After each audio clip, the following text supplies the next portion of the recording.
stage, Miss Kendell Lenice. Woo! Oh, baby.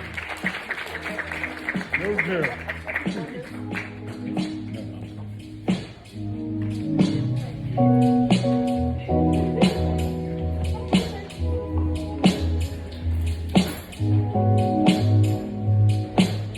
How's everybody doing? Good. All right, Lady Anika, I tried to abide by your dress code. I had 2 public malfunctions. This is the second one. I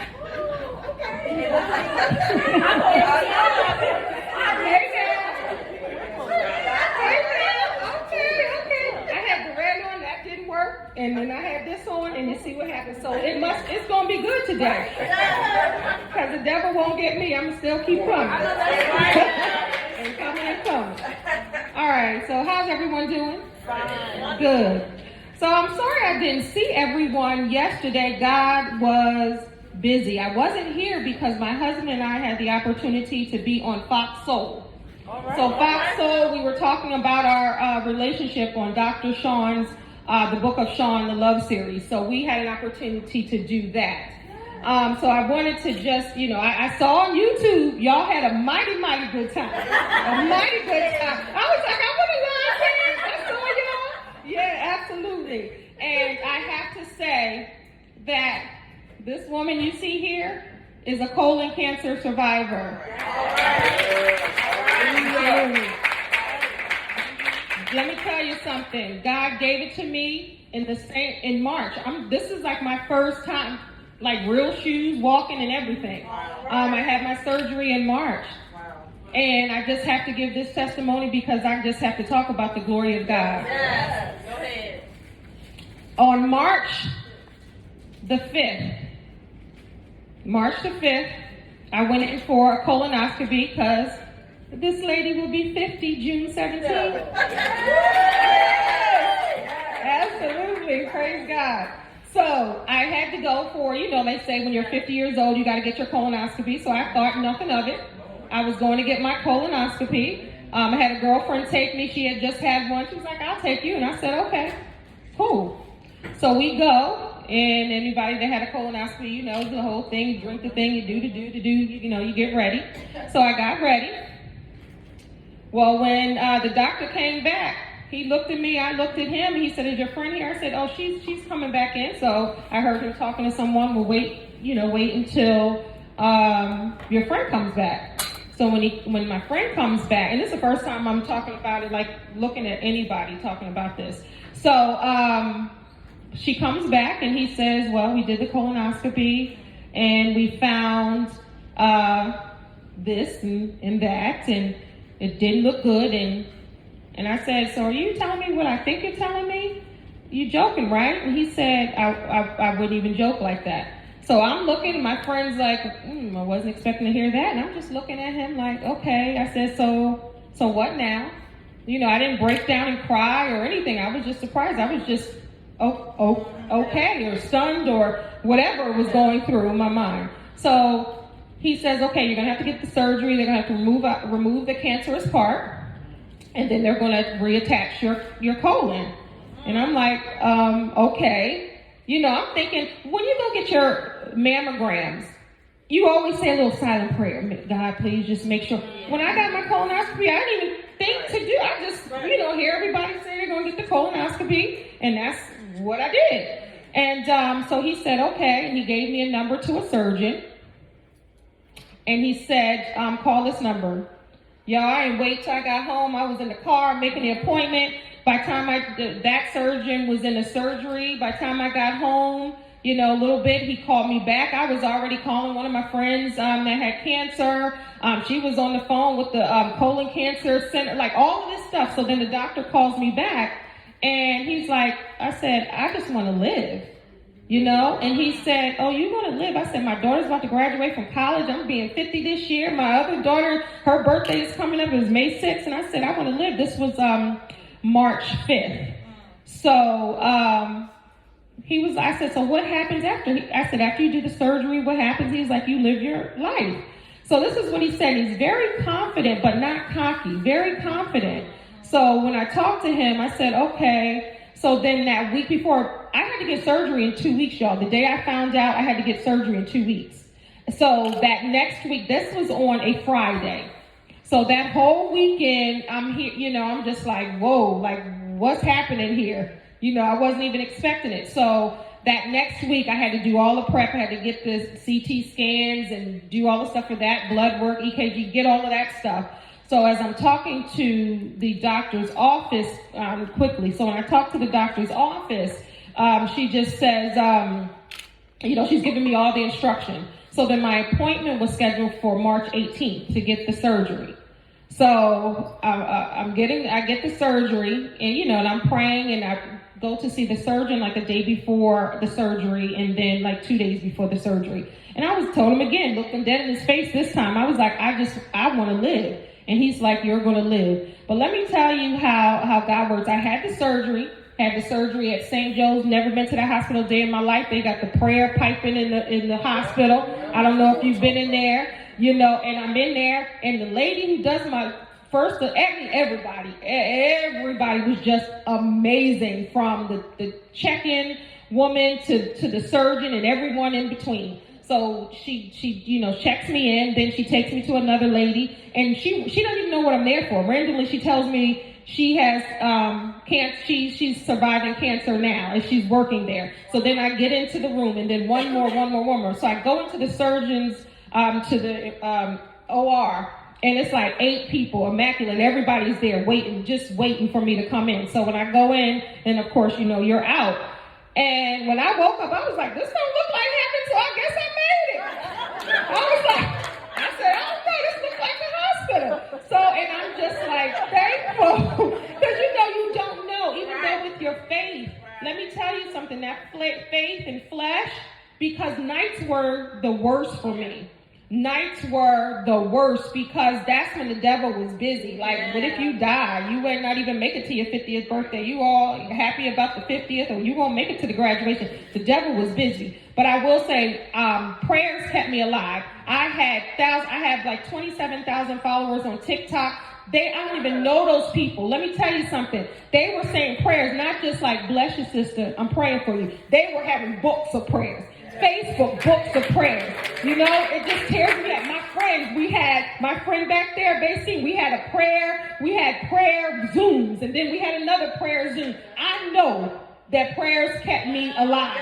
Ain't no doubt in my mind that prayers kept me alive. Do you hear what I'm telling you?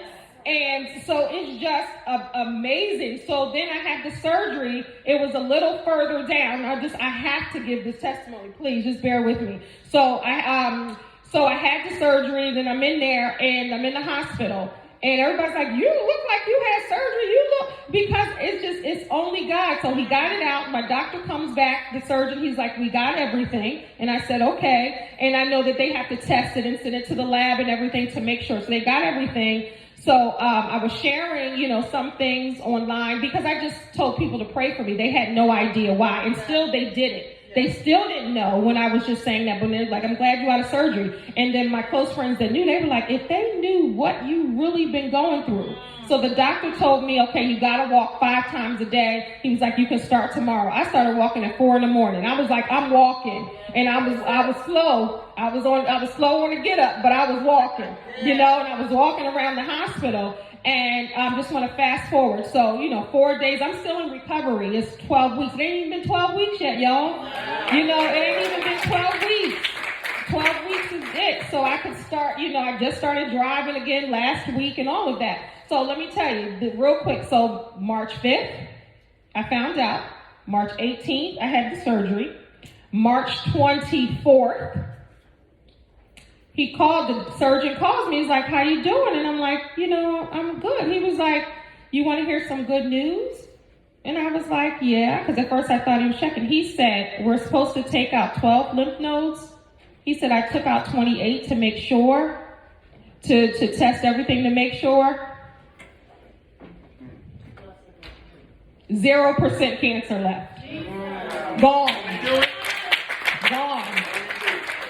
I mean, he told me over the phone. I was like, what? Because I'm trying to just heal, so I'm not even thinking about they got to go to the pathology. I was just happy that the surgery was over, that I lived, and then he said that the cancer was out. So it wasn't even on my radar when he called, because the surgeon or doctor calls to check, see how you're doing. So I wasn't even thinking. That could have been a call to say, and this is what he said, 0% cancer, no radiation, no chemo.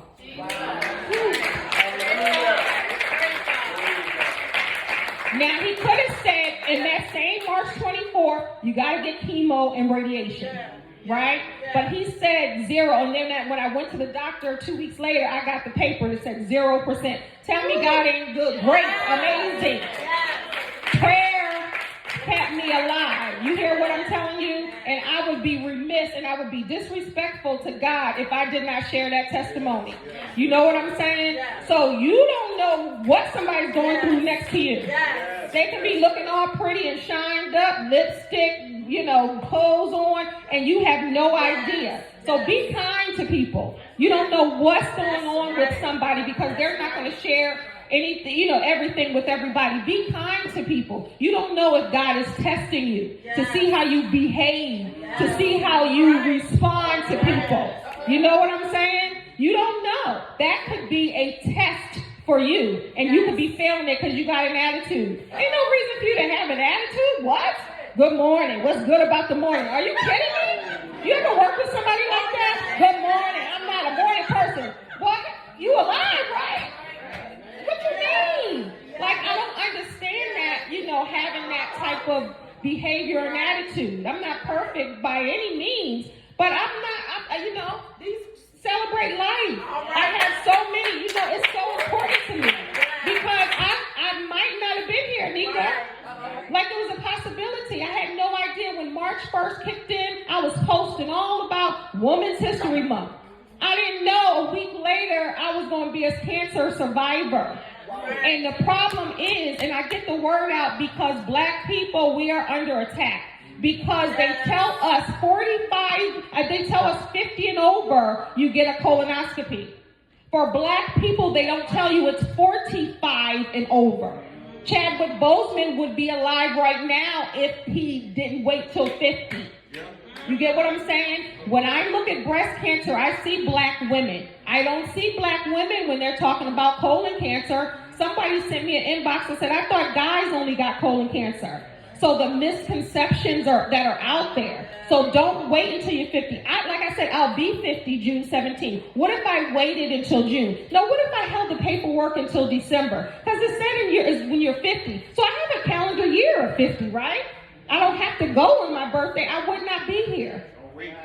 So don't wait. I have to tell you, don't wait. I don't care what your doctor says. Be an advocate for your health. And I just say this real quick. Also, when they ask you questions at the doctor, does your mother have colon cancer? Does your father have it? Do your grandparents? My grandmother had colon cancer, but it wasn't hereditary because she was in her 70s and 80s and had it, and they say it wasn't. But what they don't ask you is, does your mother or father have polyps? My mother had polyps. Because polyps can come and go. So she had them when they came and gone. If they ask those questions, I didn't know to ask. I didn't know to say, well, does polyps count? Or let me see if my mom has polyps or my dad. You know what I'm saying? So really, just be an advocate for yourself. Yeah. Thank you so much. All right, so who wants to write a book?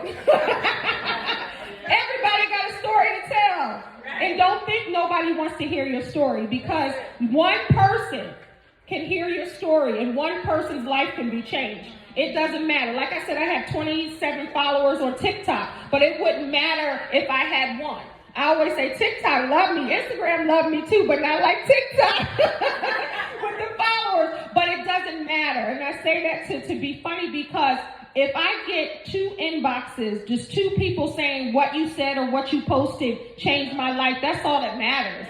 And your story will affect someone. It will affect someone to change, to look at themselves differently, to teach them something, to value something, to value themselves. So you don't know. So everybody that I come across, and I've been a published author since 2005 or something like that. But people always say, I have a story to tell.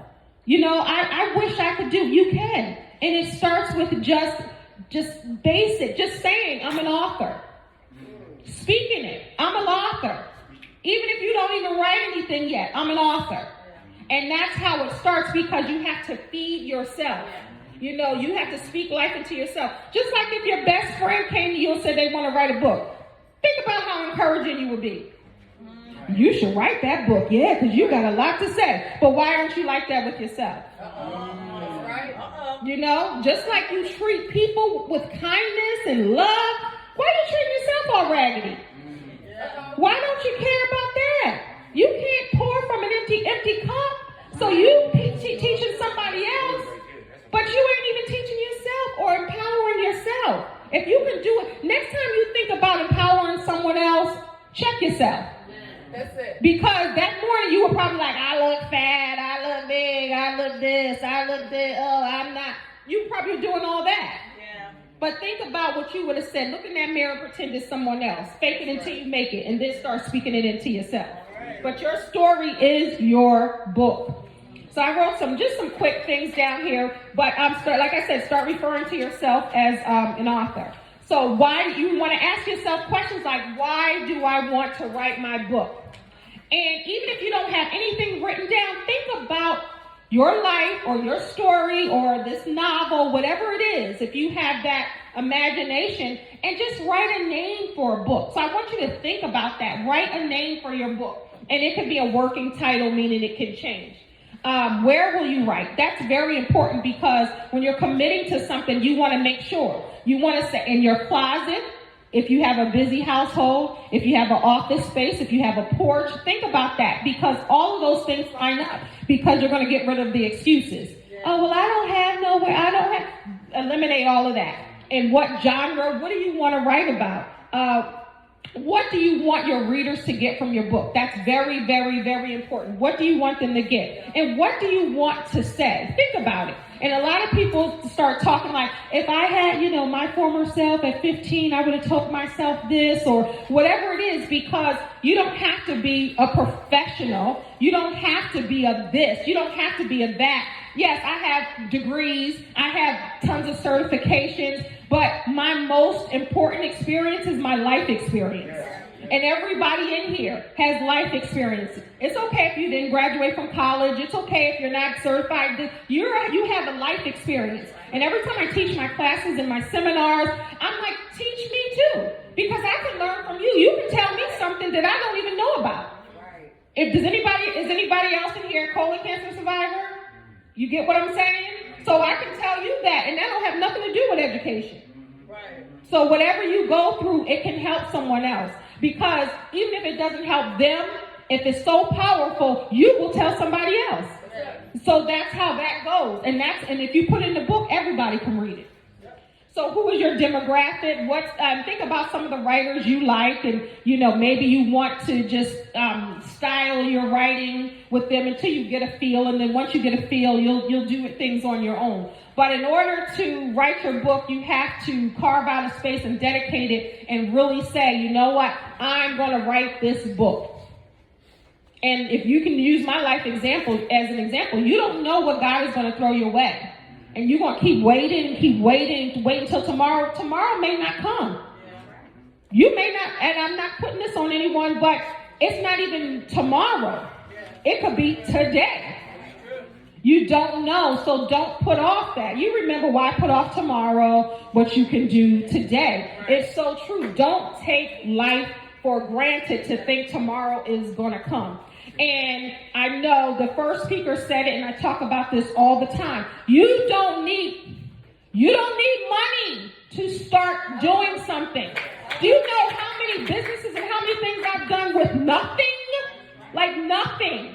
I'm up till 4 or 5 o'clock in the morning. You would think I was a multimillionaire. The stuff, the way I be creating stuff and God be dropping and downloading stuff into me. I've started plenty of businesses with no money. None.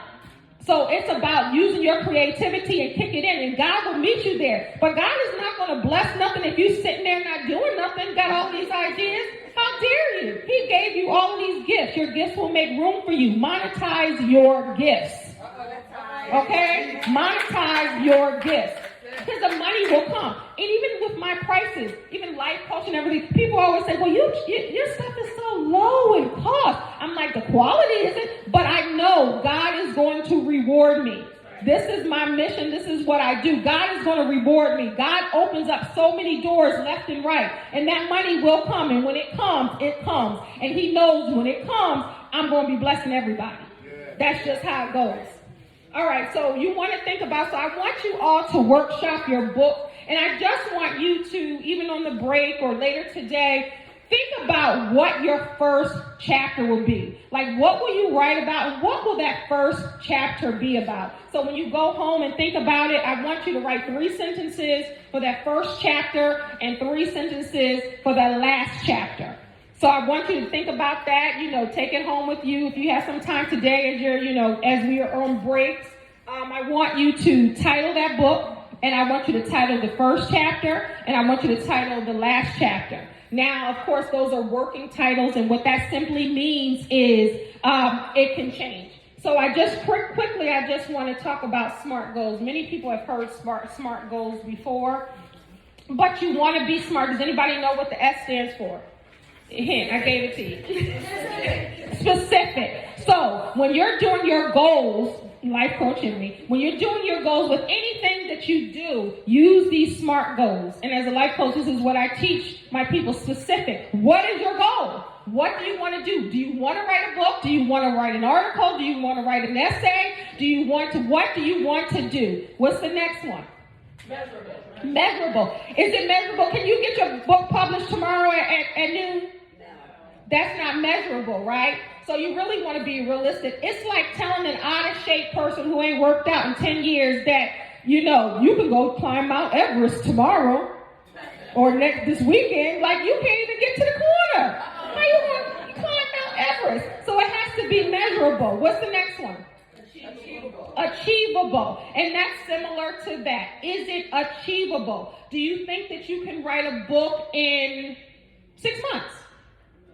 Yes, you can. Absolutely. Yes.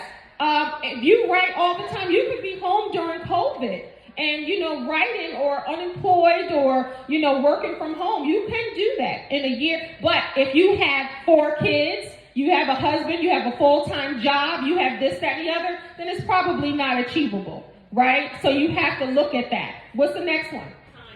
Timely. So in a timely fashion, you can say, okay, this is my, what you said? I'm sorry, skip relevant. Okay, relevant. So are you going to write a book about shark diving? Right, so that's not even relevant to even who you are. Now you might write about the deltas, right, but you're not going to write about shark diving. What's the next one? Timely. Wait, okay. So timely. So realistically, you can say, okay, whatever I have going on, it can be 2 years, right? So 2 years is the goal, but it doesn't mean that you have to complete it in 2 years. It could still be a year, it could still be 9 months, but you want to give yourself some time.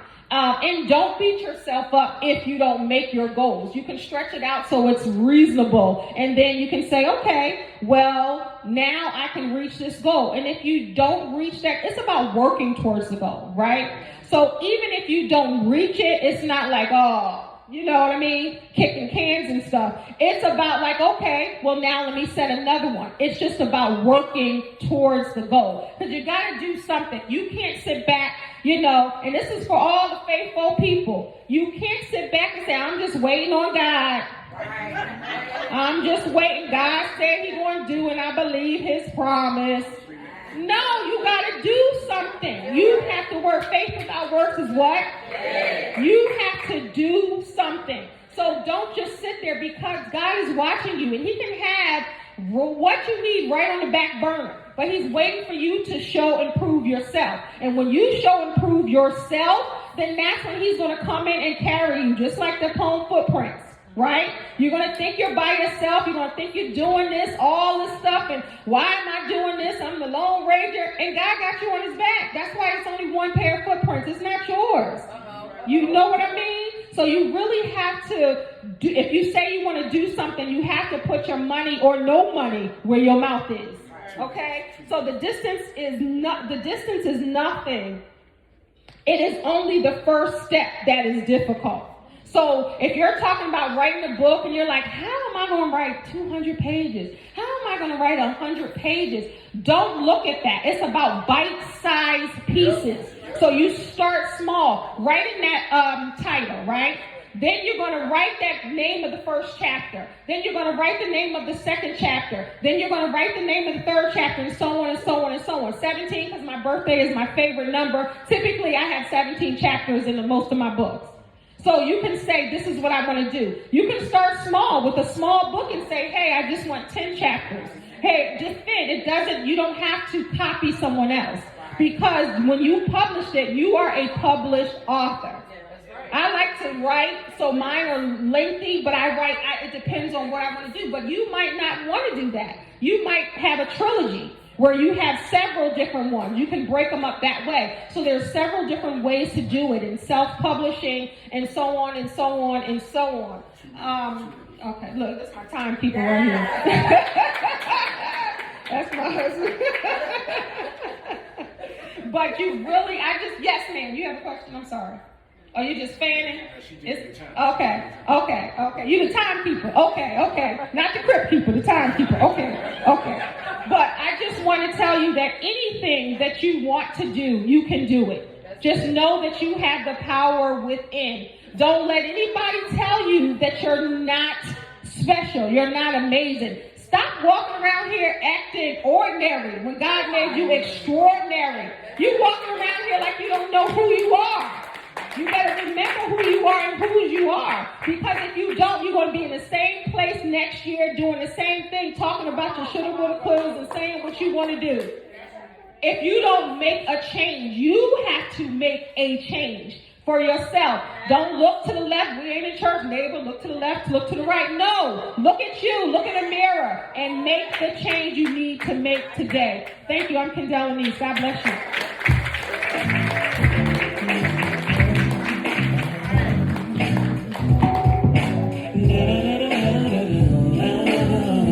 Thank you, Kendell Lenice. One more time for Miss Kendell Lenice.